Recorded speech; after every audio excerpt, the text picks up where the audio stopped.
So I want to start by just pointing out this this amazing situation that we're living in.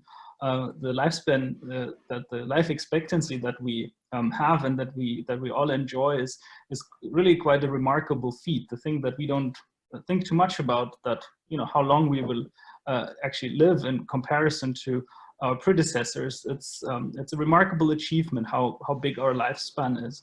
And so as you can see from this graph, and I'm sure you have seen many versions of this before, is that really the life expectancy, while it lingered at these fairly low levels early on, from the mid-20th century on, from the mid-19th century on, it actually picked up, and there's this remarkable linear increase in life expectancy that has lasted for an amazingly long time.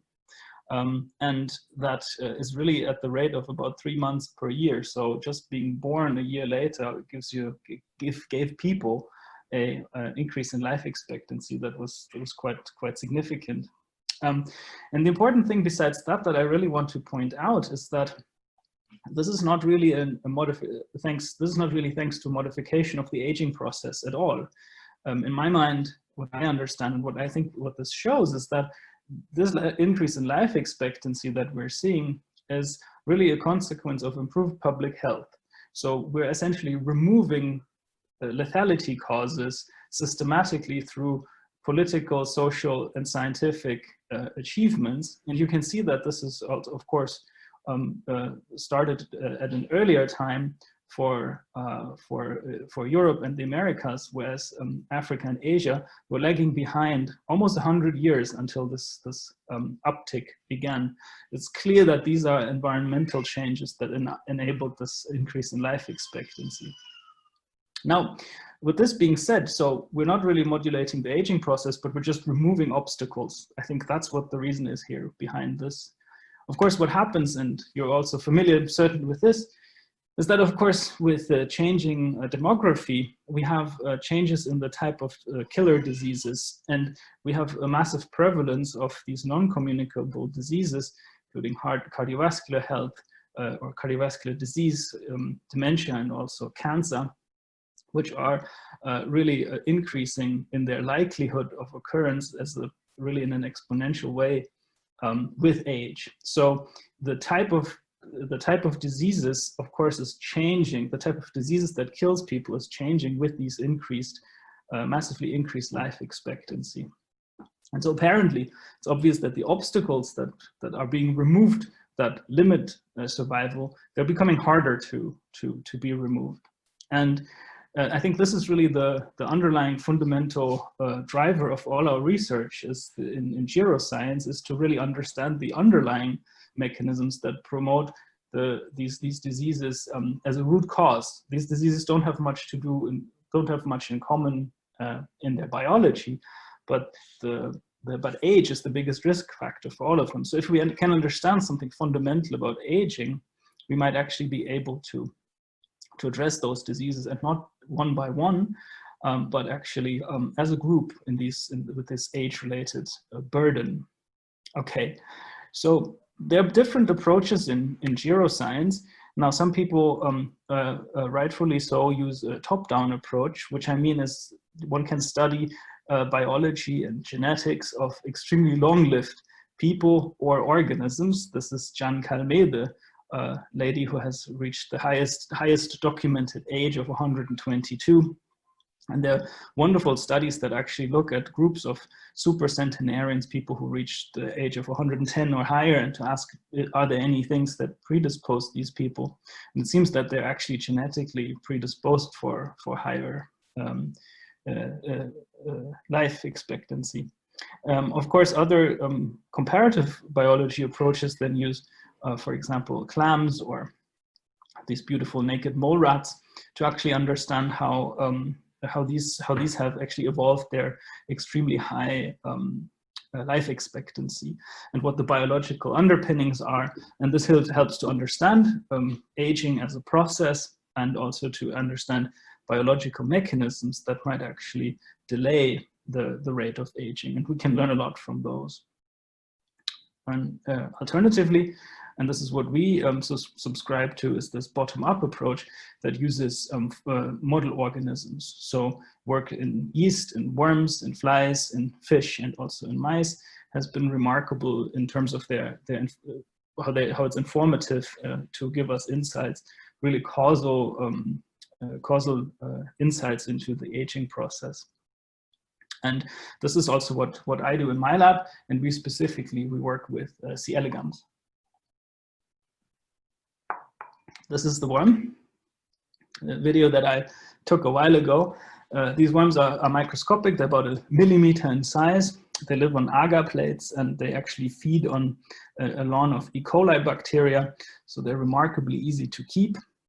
And another benefit of using these animals, besides their different differentiated organ systems that they have, is that their survival is only about 3 weeks in culture. So we can actually do survival assays as a primary readout, and can thereby learn directly about the relevant phenotype that we consider longevity, and not, as in many other cases, proxy phenotypes that might be linked to aging. We can really study the effect of interventions or genetic changes for the survival of these groups in populations. So this is what we do. In my lab, we have an interest in the metabolic and genetic regulation of aging.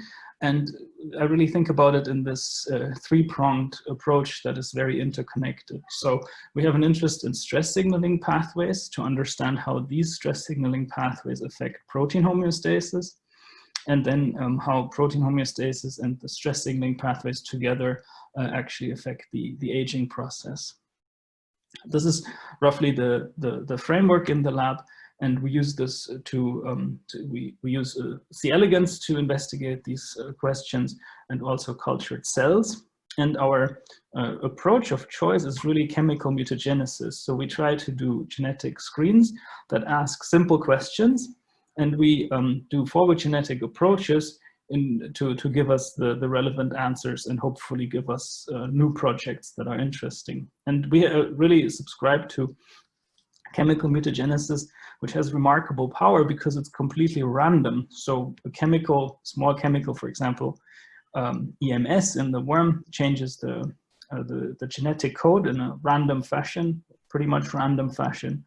And this doesn't only introduce the knockout of genes, but it really actually mostly affects the amino acid codons to change amino acids. So we do screens at amino acid resolution. And when we do enough genomes, we can actually have a very good chance to actually investigate each amino acid of the whole genome. And so we do this in the worm, and also in cells. And what's really interesting with this approach is that we can actually get structure function information, because we identify not only a particular gene through its knockout, for example, as being relevant for a process, but we can find specific amino acid substitutions that will then change the function of a protein.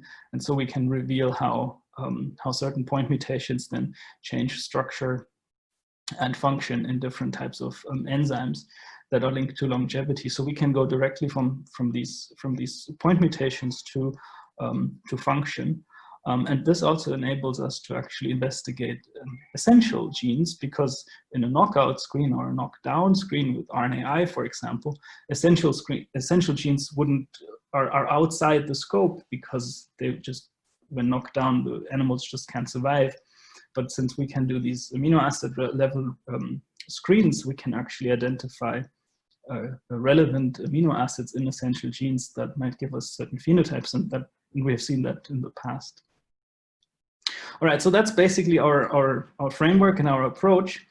And what I want to talk about today is one particular project that is yet unpublished, and that asks this question from a very basic viewpoint.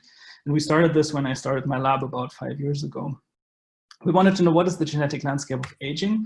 And in other words, are there unknown genes that are extending lifespan in the worm? Now, screens had been done with great success, of course, in C. elegans before, but longevity screen using point mutagenesis had only been done in a very limited way early on. And so we wanted to actually expand that and just use the power of next generation sequencing to actually put this on a big footprint. So the question is simply, when we have a survival curve here, as we can do this, as I alluded to in the worm, we just take a certain number of animals, typically about 150 or so, and we just ask every other day about how many of them are still alive. And we're interested in genetic mutations that extend lifespan in these populations. So what you can see from this, of course, is that longevity is a population phenotype. Only as a population we can see if a certain mutation leads to longevity or not. So this makes the screen quite difficult. And what we do is to actually introduce, as I previously mentioned, point mutations through a mutagen. This mutagen is, of course, introducing the relevant mutations in the sperm and the egg of the worm. The worm then gives rise to offspring, which is heterozygous, and in the F2 generation, since these worms are actually hermaphrodites, we can get 25% of homozygous mutants in Mendelian fashion. This is really a huge power of the worm, that they can essentially generate homozygous mutations. So this allows for recessive genetics. And this is because they're hermaphrodites. And so we're basically asking, is this F2 generation now, does it show longevity? And so what we did is, just in a little bit more detail for the experts, we take a temperature-sensitive sterile strain, mutagenize it, and then grow up a isogenic population at the F3 level, look if their lifespan is increased at the maximum lifespan. This makes it technically feasible. And once we identify strains that have actually an increased maximum lifespan, we go back to the F2 stock plate and then ask if we actually find a lifespan extension when we do the proper demographic analysis. And this is the result. This has been actually a huge project in which we actually analyzed a quite large number of mutants. And when you see the distribution, we get actually through the screen through this selection of increased maximum lifespan, we get an increase of this, a right shift of this curve from no lifespan extension. And we actually are mostly interested in those strains that are solidly long-lived.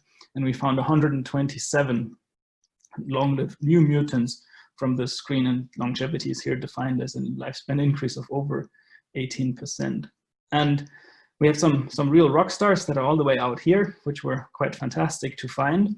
But we actually then went ahead and sequenced the whole genomes of all of these mutants, just to ask what is the distribution of longevity alleles in these worms. And when we analyzed all these data, we found a cluster of 4 genes that actually pointed us in very specific directions. And I just want to point out how that is really powerful about this screen, because we can actually, by combining all these different long-lived mutants, ask, do we have mutants that might actually work through the same pathway because different components of a certain pathway are mutated? And we think that this is the case, and we have this cluster here.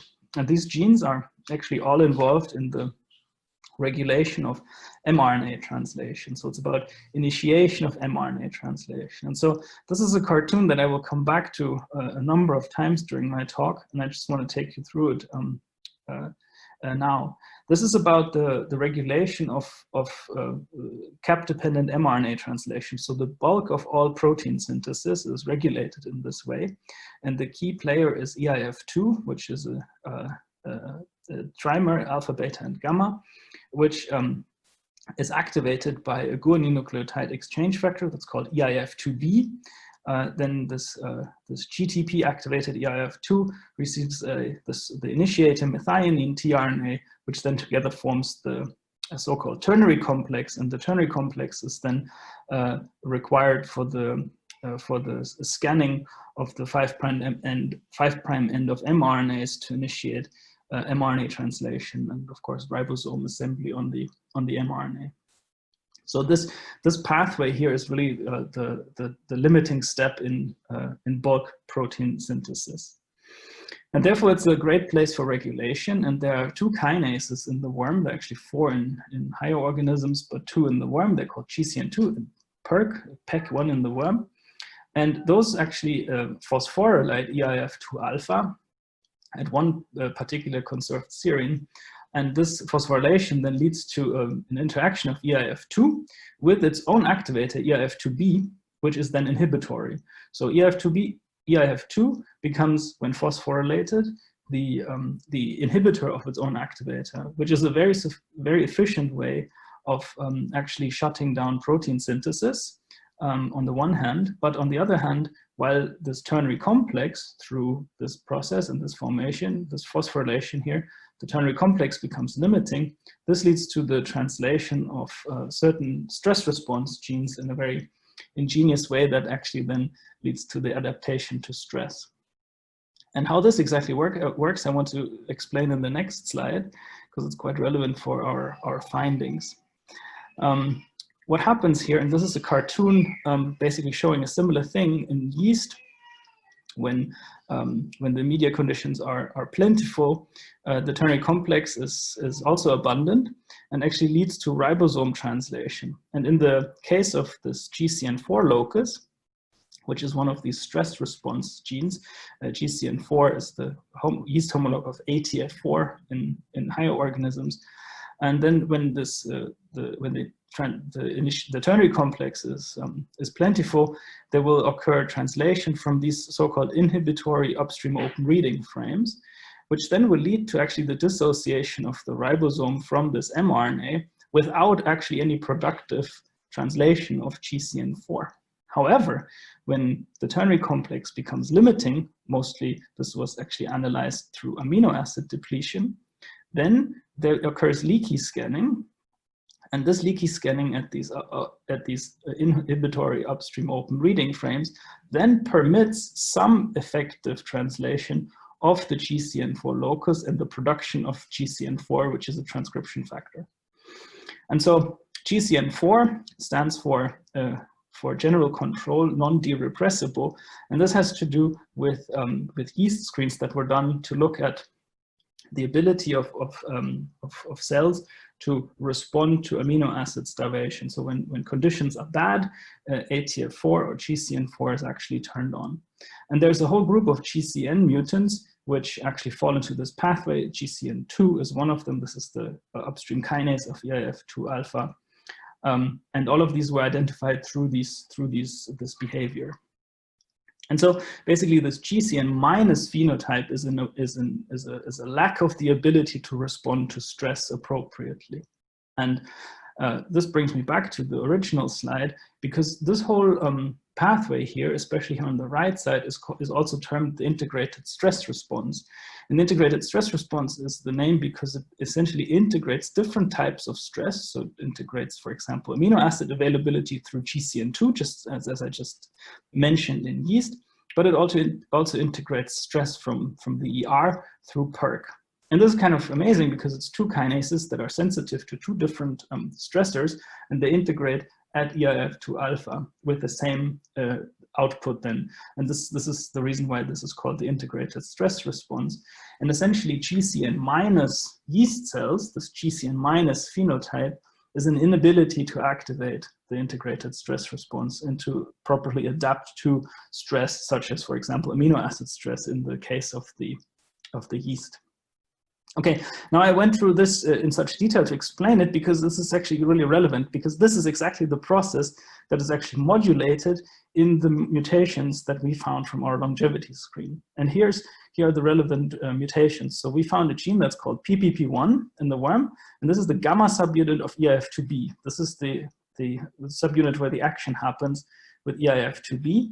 And other mutations that we found are in GCN2 and in PEC1. So we have essentially all the direct modulators of eIF2 jump out of our screen, suggesting that eIF2 plays really a key role in this longevity that we see.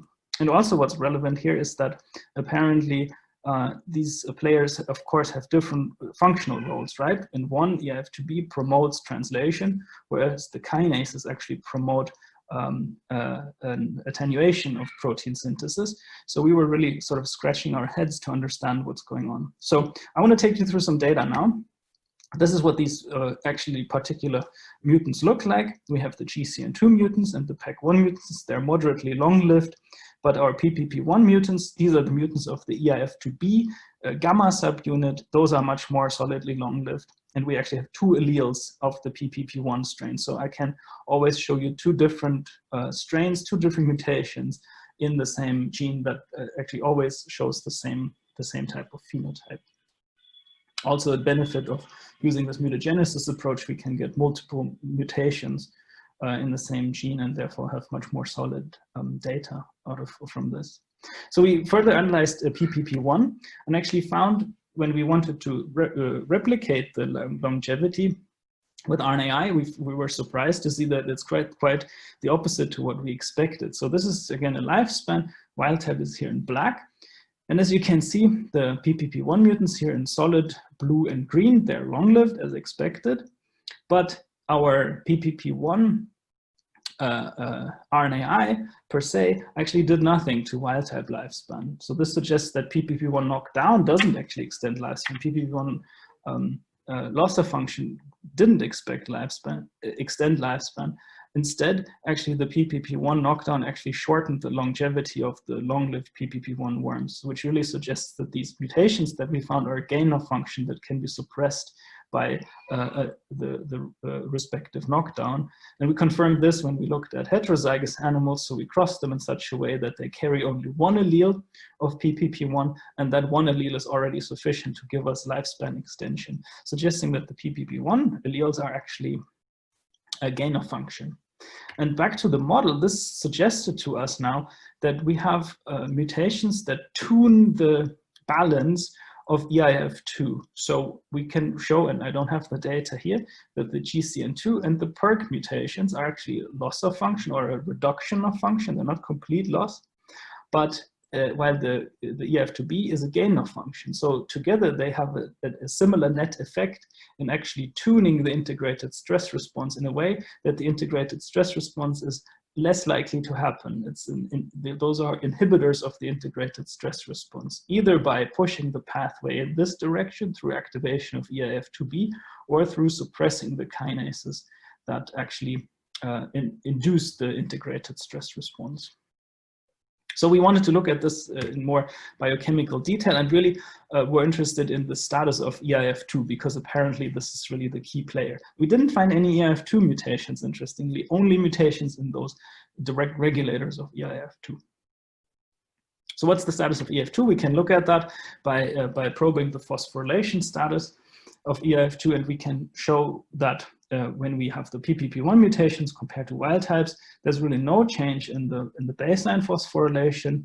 And we also noted that although in day 6 animals, so animals that are well in their midlife, while EIF2 alpha phosphorylation is massively increased, which is kind of interesting, there's still no difference between PPP1 and the wild types, suggesting that it's not acting through the direct phosphorylation state.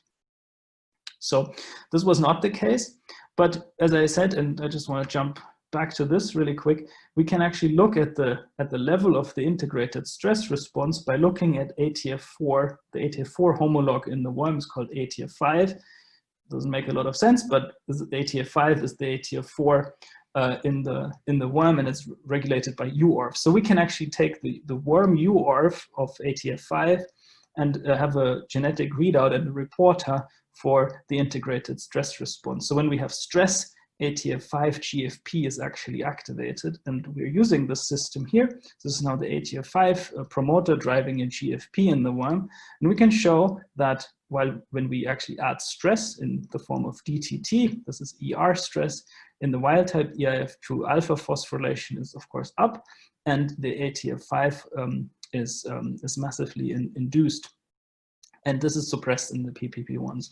So here we have real proof that this is actually an inhibition of the integrated stress response, and this is significant. Likewise, we had access to some compounds that also inhibit the integrated stress response in the worm. This is called estradiol valerate. This compound has previously been shown to be an integrated stress response inhibitor in the worm, and so we tested this and actually found that just by pharmacologically modulating this pathway, either starting at day 1, day 5, and even at day 10, we have very similar output in that this compound is actually able to extend lifespan. And we're quite excited about this because, of course, the day 10 treatment is a fairly late treatment. This is certainly post-reproductive in these worms, suggesting that a late treatment can increase this, the survival here. And this just shows that indeed estradiol valeric is working because the EIF2 alpha phosphorylation level is reduced in the presence of stress. So in all, what it seems is that a GCN minus phenotype that we find through the mutation of the kinases, through the activation of the EIF2B, and also through inhibiting the integrated stress response with a compound, they're all essentially consistent with the GCN minus phenotype. All of these extend lifespan in the worm. And so this is kind of interesting and was very surprising to us, because canonically people, and we think that a mild activation of stress responses is actually a beneficial thing in aging. And here we actually lose a stress response, or actually see reductions in a stress response. And this is linked to longevity. So we were really trying to understand what was going on.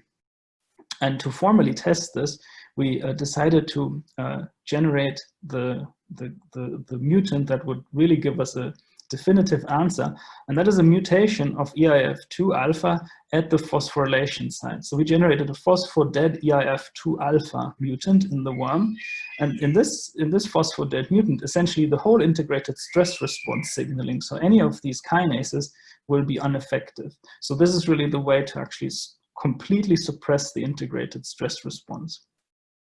And we generated this worm. It's the serine 51 to alanine mutation in EIF2 alpha. And when we look at the phosphorylation status, we can show that, of course, the phosphorylation signal is completely gone. These animals, and this is something you would expect from a mutant that is deficient in a stress response, is hypersensitive to ER stress in the form of tunicamycin. So while wild types and mutants can still develop at low tunicamycin concentrations, the EIF2 alpha phosphodead worms are actually unable to develop, really showing that they're hypersensitive. So this is very consistent with the stress response.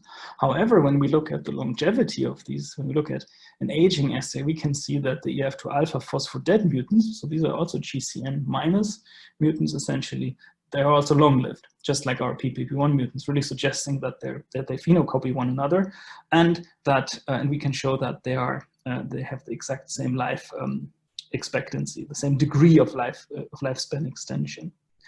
And then to ask whether now the EIF2 alpha the phosphodead mutation actually works through the translation initiation pathway, we actually knock down PPP1 and can show that it's actually dependent on PPP1 for this lifespan extension. So this really solidified the signaling through this pathway.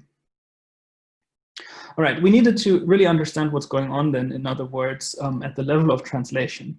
And before I show you these data, I just want to introduce you another phenotype we found. So not only are the PPP1 mutants long-lived, but they also show protection against polyglutamine peptides. These have been introduced in the Morimoto lab into the worm. This is particularly in the muscle, and with age, these polyglutamine aggregates actually accumulate, and they're also toxic. And this is therefore what's used in the worm field as a proteotoxicity model. It's not really, of course, Huntington's because it's in the muscle, but at least we can read out proteotoxicity or protection against that. And we can see that in the PPP1 mutants, when we cross them into the polyQ background, we see an increase in residual activity when we age these worms, showing that they're really protected against this proteotoxic insult. So we actually wanted to now understand what's going on in our mutants. And so because we can show that the integrated stress response, when completely eliminated, is actually leads to lifespan extension, we wanted to actually look at the other side, and that is at mRNA translation. And so we established polysome profiling and asked what is the translation status of these animals, because also, of course, long-lived worms had been shown previously to be linked to reduced translation. So reducing all over translation extends lifespan in a number of models. And we can show here, and this is polysomes. Essentially, what we do is we centrifuge ribosomes in a sucrose gradient, and we can see the 40S, the 60S, small subunits. We can see the 80S monosome, and then as ribosomes basically sit like beads on a string on mRNAs, we can actually, and these are actually linked in a way that they then sediment together. We can actually see the disome, trisome, foursome, fivesome, etc. peaks. So essentially, the idea is that mRNAs that are associated with these higher level polysomes are more abundantly translated. Nonetheless, between PPP1 mutants and wild types, we saw no differences whatsoever. This is quantified over here. And we also looked at protein synthesis in a number of other ways. We actually did methionine, radioactive methionine incorporation that wasn't changed. And also when we look at puromycin incorporation, there was no change whatsoever. So we think that bulk protein synthesis is actually not affected. So we had to look one level deeper. And what we did was to actually sequence the mRNAs that are now associated to the polysomes. So this is polysome sequencing. So here again is the track of the polysome profile, and we can simply collect the ribosomes that sit here in this higher order, in these higher order peaks. We took the include 3 and higher polysomes, and actually extracted RNA from those polysomes. And sequenced it, and then normalized the reads to our input complete transcriptome. And this essentially gives you a readout for translational efficiency. So for each mRNA, we now know how efficiently they're translated. And then we ask whether there are any changes, and we found a number of mRNAs that are less efficiently translated, and a number, about 50 here, that are more efficiently translated. Since, of course, we were interested in the more efficiently translated players, because we suspected that there might hide some of the downstream effectors of our longevity mutations, we focused on these that are highlighted here on the right, and actually asked if they're involved in the PPP1 phenotypes that we observed. And to do that, we actually used the polyglutamine model again. So as I mentioned before, and this is very low tech, so I really like this assay, is that when we take wild type animals that carry these polyglutamine toxic proteins, these are actually paralyzed in a way that they cannot leave a certain spot on which we place them on these culture plates. However, as I showed you before, PPP1 mutants that carry the same polyglutamine stretch, they're protected and they are mobile. So we just give them a certain amount of time and ask, are they still there, or have they moved? And so then we can use that as a suppressor screen. And we did RNAi in this case and knocked down all the mRNAs that we identified as more efficiently translated in the PPP1 mutants. So we would simply ask which of these more efficiently translated mRNAs is responsible for the phenotype.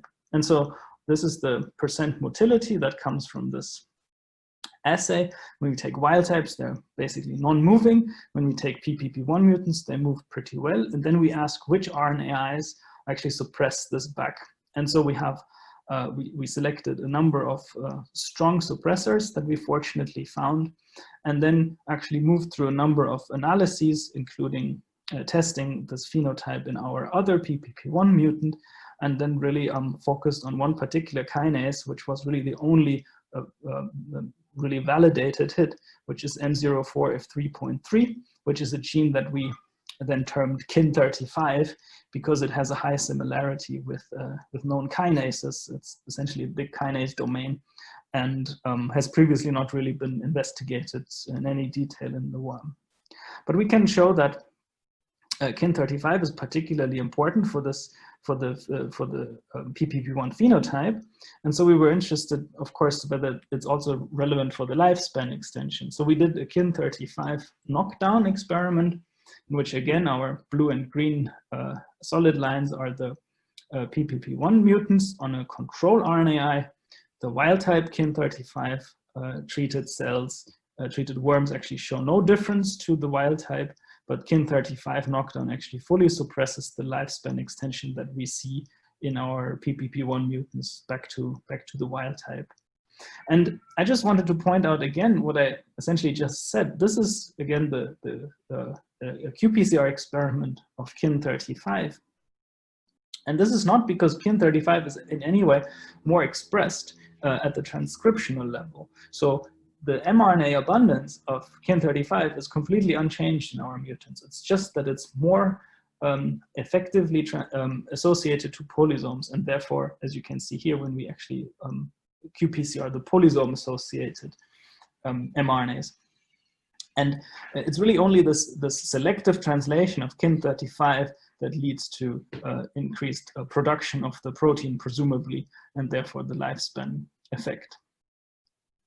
I was actually quite surprised that it was only one gene to which we could narrow this. I thought this would be more a mechanism to orchestrate a number of outputs, but apparently kin35 is really strictly required, and we're now actually doing more research into understanding if it's also sufficient and about downstream effects, especially regarding phosphorylation. But all over, to wrap up this part of the talk, I just want to summarize that. Under sort of in the textbook understanding of the integrated stress response and translation initiation pathway, we have a normal situation under which, you know, we have plentiful conditions and no environmental stress. EF2 alpha phosphorylation is low, it's detectable, but it's low. And during this condition, we can get the normal cap-dependent mRNA translation initiation that's linked to normal lifespan. However, when we have increased phosphorylation, this actually inhibits EIF2B. It's basically inhibiting its own pathway, leading to reduced protein synthesis and the specific translation of stress response genes, of which ATF4, ATF5 is the most important one. And I think what our work actually adds is another facet to this, which is actually a dynamic over here on the left, in which EIF2 alpha phosphorylation is further reduced or absent. For example, when we have EIF2B gain of function mutations, or if we lack phosphorylation of EIF2 altogether. And then here we actually have another effect, which is not working through the integrated stress response like phosphorylation does, but yet through a mechanism that we really don't understand yet, we have a selective translation of a specific kinase that then leads to lifespan extension. So what we're proposing is that the phosphorylation and the all over status of EIF2 alpha is really something that's on a gradient. That's like a slider depending on the environmental condition, whether it promotes a stress response or actually longevity on the other hand. So this was very interesting to us. And I just want to point out one additional thing from the literature. And this is the identification of a very interesting compound that was actually identified in Peter Walter's lab, and then later a whole other group of labs has started to work on this. And this is the compound ISRIB, integrated stress response inhibitor. And this compound was then identified as a specific activator of EIF2B. And what's particularly interesting about this, about ISRIB, is that ISRIB is actually strongly neuroprotective. So in the context of neurodegeneration, Down syndrome, and other contexts, ISRIB is highly protective. So in all of these neurodegenerative contexts, there's actually a reduction in protein synthesis and an increase in the integrated stress response. And actually ISRIB is able to counter that effect in a way to restore normal protein translation. And this actually leads to a strongly protective effect.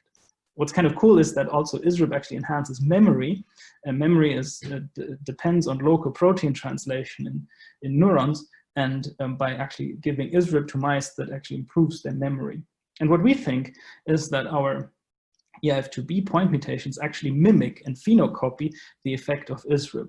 And this, of course, adds another layer to this really interesting molecule ISRIB, because it might actually enhance lifespan. We can't actually look at that in the worm because EIF2B is not so highly conserved that ISRIB would actually work in worms, but we actually have other studies going on that address that point in higher organisms right now. Okay, so this is essentially a wrap for the EIF2B story. So this is essentially where we stand right now. I think that we have discovered a nice, interesting feature here in modulating a stress response, and that finds a correlate in higher organisms in this interesting ISRIB compound. And I just want to point out where my lab is now taking this this work, and I hope I have a little bit more time. Yeah, I'll wrap up in about a few minutes. So we're actually moving this into the mammalian system, and I pointed out earlier that the very strong power of the worm is that we can do recessive genetics, because they essentially self in this as they are hermaphrodites. Such a screen for mutagenesis would be impossible in cell culture, because after mutation of a certain allele, it's impossible to actually get this allele homozygous in cells, and therefore you can at best do dominant genetics in cells using this really powerful mutagenesis approach. And so we tried to solve this problem, and actually we came across a very fantastic tool. So this again shows the same thing. When a diploid cell basically loses one copy of a gene, there's another copy to basically replace it. This happens in a diploid cell, but it doesn't happen in a haploid cell. Haploid cells have only one copy of each gene, and therefore there's a direct genotype to phenotype correlation, which allows to do, which solves this problem, and we can actually do recessive genetics now in cells. And so we've really jumped onto this opportunity, because we can essentially apply the ways that people think about genetics in the worm and in yeast now to mammalian cells. And this has been enabled through some collaborators of ours who were actually bold enough to try to isolate these haploid cells. These are mouse embryonic stem cells that actually occur in the blastocyst at a very low rate after a certain stress to embryonic stem cells. And it's simply possible to FACS sort haploid versus diploid cells. And this is what this looks like. So haploid cells basically cycle between 1N and 2N, whereas diploid cells cycle between 2N and 4N. And so by simply sorting a 1N population, it's possible to generate a fully haploid cell line. And we're using that cell line, and it's working quite amazingly. And so we apply point mutagenesis to this. And this has really revealed this amazing strength of point mutagenesis when we do this at scale. We can actually mutagenize, of course, millions of these cells at the same time in a way that we really interrogate not only every gene, but really every amino acid, statistically speaking, of the whole genome. And we can do that in one go in mutagenesis, which is quite fantastic. And this has led, and I'm just summarizing a lot of work here, to some very interesting insights that are all linked to changing single amino acids in their functions. So we can actually now map how certain toxic compounds actually interact with their target proteins, but we also find relevant amino acids that play a role in a catalytic center, like here and over here. And here we find actually some very detailed structure function and links between different domains of a relevant enzyme. So this high resolution screen that is really the oldest method of doing screens is really really boosted by having whole genome sequencing available and really being able to resolve these single amino acid substitutions. So we had this system in place, and now we want to apply it to the integrated stress response. And now we're actually in the middle of performing a screen where we do something very obvious. We take the promoter of ATF4. Again, this is the UORF regulated promoter sequence to drive a GFP, integrate that into 1N cells, do mutagenesis, and then in the presence of stress, we ask, can we find enhancers or suppressors of the integrated stress response, of the green response? We confirm these, do a little bit of biochemistry to confirm that it's not only the reporter that's mutated, and then we have just recently received our first exome sequences from these mutants, and we're now analyzing those, and we're very hopeful that we might learn something new. So this is our way to actually now translate the screen and the project that we had that initiated in the worm to the mammalian system, and I hope that we'll learn a lot more. Yeah, and there's one facet that I would like to also introduce just really briefly to show what other things we're doing in the lab. Now that we're very interested in the ribosome, we have actually generated a worm that allows us to, and this goes of course back now to the nematode, that allows us to actually identify and study the translatome in a tissue-specific manner. And what we do here is, this is the ribosome.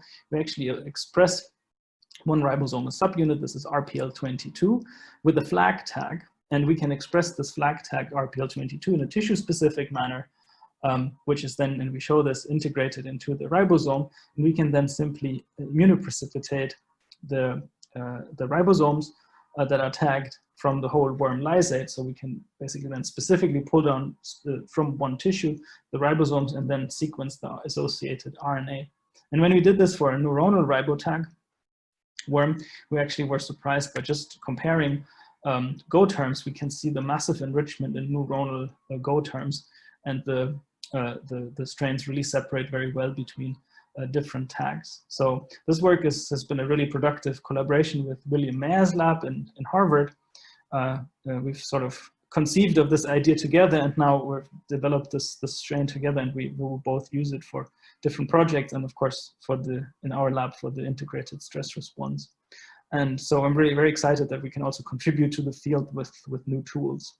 And now, before I end, I just want to say that there might be a link to senescence in this whole project, because I did find links between ATF4 and the integrated stress response to senescence. So actually an overdrive in the integrated stress response might actually be a mechanism to drive cells into senescence. And this is very consistent then with our findings that inhibiting the integrated stress response might actually be something that's also countering senescence. But this is very hand-wavy, and I'm sure you know a lot more about this than I do. With this, I want to end and thank my team. I have a fantastic group of people who work with me. Maxime and Laura, they're the leaders on the worm EF2B project. Matthias is the postdoc who is now picking this up in the mammalian system, and Ruth is the technician who has been really supportive in this project.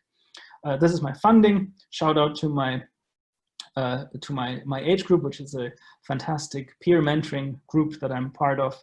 And of course, I would like to thank all of you for your attention, and I'll be glad to take any questions. Thanks a lot, Martin. Very nice presentation. So we have now time for a few questions. If anybody wants to ask, please raise your hand in a Q&A session, and then I will give you a voice. So in the meantime, maybe I start with one question, which is, of course, you're looking at, integrated stress response mechanism. However, you're looking at lifespan in absence of stress. Yes. So how much do you think this can be somehow translated, in a different setting where indeed stress would be, happening on a daily basis? Let's say any higher organism will experience some stress, especially if it's living in the wild. Yeah, so how do you think that works? Yeah, I think that's a really relevant point, and I think we have good answers for that in our study. So one is that actually and I showed the data that the EF2 alpha phosphorylation in the worm goes up with age. And that is also under normal conditions, so under like stress-free conditions. But just aging the worms leads to this massive EF2 alpha phosphorylation, suggesting that the worm is a good model for conditions in which the integrated stress response is actually activated with aging. And there are some studies that suggest that EF2 alpha phosphorylation also increases in aged neurons, for example, in mice, for example. So that is definitely true. The other aspect of this is that inhibiting the integrated stress response with ISRIB seems to be beneficial and neuroprotective. So that actually is very consistent with our finding that this inhibition is something that losing this integrated stress response, certainly when it's a runaway response, is actually of benefit. And what our work now adds is that not only we lose the integrated stress response and the toxicity that comes from that, but potentially through selective translation, we actually rewire the proteome in a way on the translation initiation side that's protective. Okay, and do you have some way to look at stress? I mean, response to stress in your mutants. Different ways to do that. I'm not a worm person, but of course, I know about some conditions that would give this chronic stress. Yeah, that might be. So did you try any of these systems to see what's the response? So this is actually one of the reviewer questions that we're just now addressing. So this is really relevant. So there's so we have addressed the developmental resistance to tunicamycin. I showed this in our There's ER stress. So exactly. So with ER stress, when it's massive, these worms actually have a disadvantage, which is a clear sign why this is not why these are probably not selected for in any way. It's good to have the stress response, and we think it's something between acute and chronic stress. We think that under acute stress, the integrated stress response is actually helpful in the worm, and of course it's there for a reason. But I think the runaway, the long-term induction, is something that's toxic. We don't have solid data on that yet, but that's sort of our model on which we go. And we're now actually investigating what happens, for example, when we do a lifespan under low-level ER stress. We would expect that then they would reveal a deficit. And the other thing is that recently there were some nice papers that link mitochondrial stress with the integrated stress response. So when mitochondria are under stress, there is an EF2 alpha phosphorylation, and there's just recently been nice papers that actually delineate this pathway. And we're now asking if in the worm there's a similar link. So that would actually really investigate how really the integrated nature of the stress response is altered in our mutants. Other questions?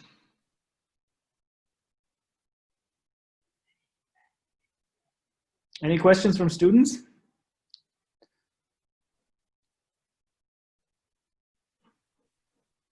Nobody's waving his her hand.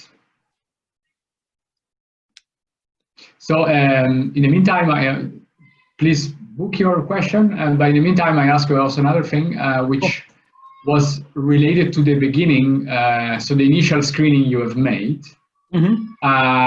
What actually, first of all, did you find any usual suspect in the screening? And second, of course, what are the other leads that you might have for additional, pathways that might extend longevity?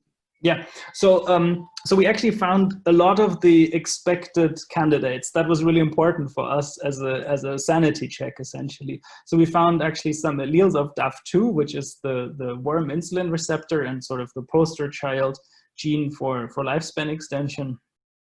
That was actually identified in the very early EMS screens. So we have DAF2 mutations which lead to massive lifespan extension, but we also have mutations, for example, in the sensory apparatus in the worm, which is also known to be linked to increased survival.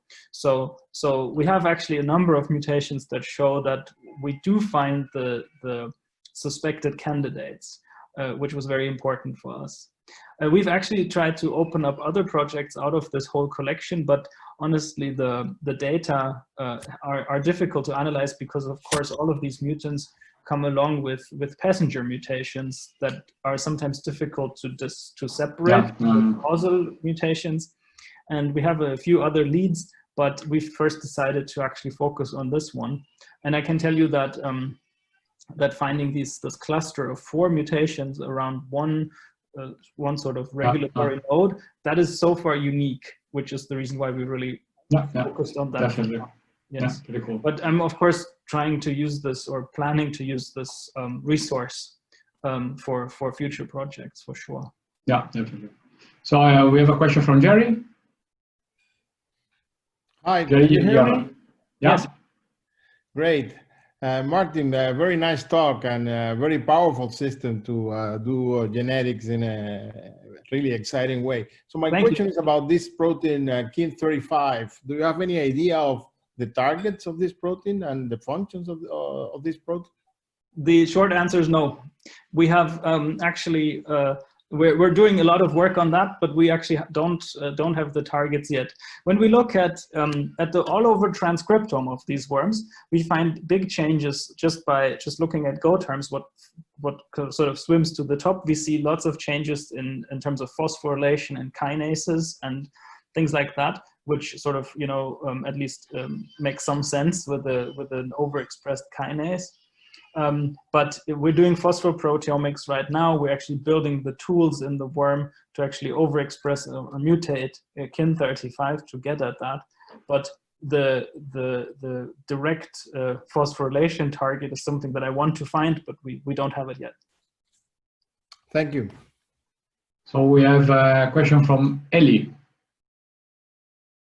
Hi. Yeah, I thought that was really nice. Thank you. It's been a very long time since I did anything with worms. I did my master's in worm aging, and I loved it. Good. You mentioned briefly that the DAF2 mutants came up as sort of almost like positive controls for in your screen. Have you looked at whether the integrated stress response lifespan extension is linked in any way to the insulin signaling pathway? If you did a double mutant or yeah, we've actually done a little bit of work to it to see how these pathways interact. We have some evidence that actually DAF16 does play a role in our longevity, but we don't understand the system yet, and we don't understand how exactly the insulin signaling pathway interacts with the integrated stress response. But this is something that we're very interested in. There's something there. Okay, yeah, that's really interesting. The thing is that we don't have any phenotype that looks like reduced insulin signaling in the worm. So there's some dependencies on the one hand, but on the other hand, we don't have, and you probably know the insulin signaling field in the worm well. There you would expect enhanced Dauer formation, for example. Yeah. In worms, and we don't have that, and we also don't have a slow development, which is typical for DAF2 worms, right? They develop slower and they also live longer, so time runs slower for these. That's not what we see in our mutants. So we have no direct evidence or phenotypic evidence that insulin signaling is changed. But this is probably a future facet that we're gonna. Yeah, that sounds really, really interesting. Like you might be able to tease out a specific phenotype of the insulin signaling pathway. You're right. You're absolutely right. It's an interesting thing in the worm field. Of course, many people then have this very natural question then to ask, how is this pathway linked to the known longevity pathways? And then people basically do epistasis analysis and ask, is now this longevity dependent on the output of other longevity pathways? Exactly. But I find it sometimes difficult to interpret that. So what does that mean now? So we, for example, also have epistatic relationship with the TOR pathway in our mutants, but how they are functionally linked is not, we have really no idea, and this data, of course, sort of is not really solidly interpreted at this point. Okay, great. Yeah, thank you. Then we have a question from, I guess this is Danielle, but I'm not sure. Danielle, are you there? Yeah, it's Daniel Munoz speaking. Ah, you are. Yeah, perfect. Very good talk. This is just for a general question, just for curiosity. So you are studying the stress response on the lifespan of the worms, and what about the health span? How can you study that? For example, the motility of the worms. So I'm not a worm person. So yeah, a good point. We are very much focused on lifespan extension here, as you can tell, and health span is something that can be analyzed very, very well in worms as well. We have one model that is often used for health span analysis, and this is the polyglutamine model. I'm not exactly sure if that's a good tool for this, but essentially you can look at a midlife resistance to proteotoxicity with those transgenics, and then make a statement about health span, perhaps. Of course, it's possible to just look at motility in midlife and really analyze how worms move, how, for example, their memory works. Worms actually can be submitted to memory tests, and this is something that degrades with time, so this can be looked at. We haven't done that in great detail. We think that having a lifespan extension that affects both the median and the maximum lifespan, we think that we have a solid argument to think that these are that they do have a benefit throughout life, including a health span. Okay, thank you. Thanks. Okay, great. I think that we addressed all the questions that were raised, and or at least we gave the voice to all the ends that were raised. So yeah, thanks again very much, Martin. Very nice talk, and I hope to see everybody back here in a couple of weeks for the next session of this series. Thank you so much. It was a pleasure. Bye, everybody. Thank you. Bye. Bye.